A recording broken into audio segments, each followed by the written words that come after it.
Очередной Сурхарбан прошел под эгидой 350-летия вхождения Бурятии в состав России.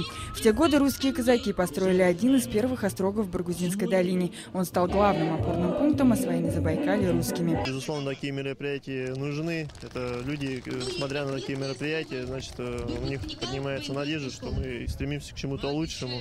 Это, во-первых, и дружба тех национальностей, которые проживают на территории Республики Бурятия. То есть люди как бы соединяются воедино.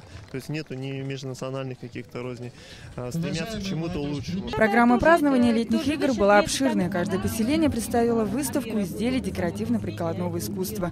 Баингольцы подставили бурятскую юрту и угощали гостей праздника блюдами национальной кухни. Пусть Баргузин, конечно, я думаю, что всегда отличается. У нас был большой красивый Байкал.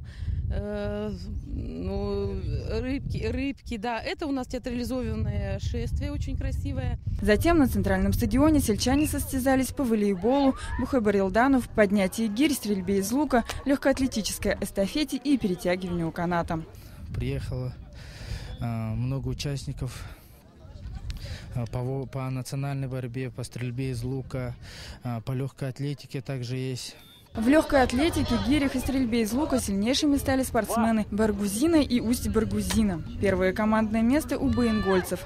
Саина Бухаева, Эрдэнэ Роднаев, Андрей Харьков, Вести Бурятия.